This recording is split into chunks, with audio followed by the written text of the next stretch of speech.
गर्मियों का मौसम था। एक चींटी को बहुत तेज प्यास लगी थी।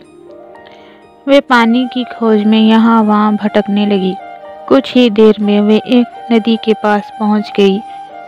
वे नदी पानी से भरा था, लेकिन चींटी सीधे उस नदी में नहीं जा सकती थी।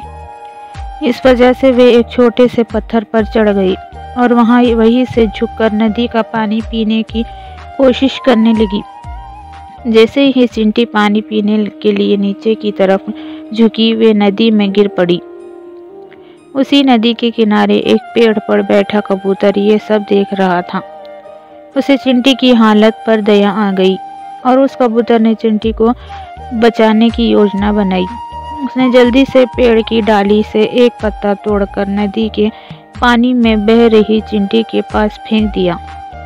चींटी उस पत्ते पर चढ़कर बैठ गई और जब वे पत्ता नदी के किनारे पहुंचा तो वे पत्ते से कूदकर जमीन पर आ गई।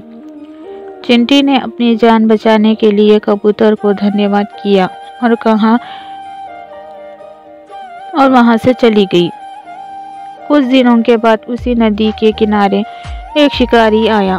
उसने कबूतर के घोंसले के पास अपना जाल बिछा दिया। जाल पर दाने फैलाकर वे पास के एक झाड़ी में छुपकर बैठ गया। कबूतर शिकारी और उसके जाल को नहीं देख सका। उसने जमीन पर जब दाना देखा तो वे उसे चुगने के लिए नीचे उतर गया और शिकारी की जाल में फंस गया। उसी समय चींटी भी वहां आ गई। उसने कबूतर को शिकारी के जाल में फंसता हुआ देख लिया।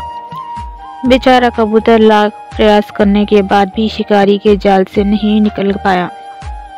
इसके बाद शिकारी आया और जाल में फंसे कबूतर को उठाकर चलने लगा।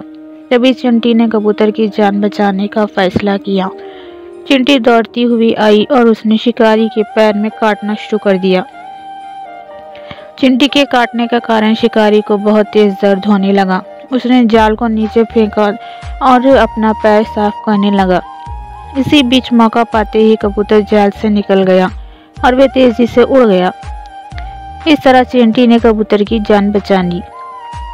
कहानी की सीख: अगर कोई बिना किसी स्वार्थ के किसी की मदद करे तो उसका अच्छा परिणाम भी कभी ना कभी ज़रूर मिलता है। अच्छे व्यक्ति के साथ हमेशा अच्छा ही होता है।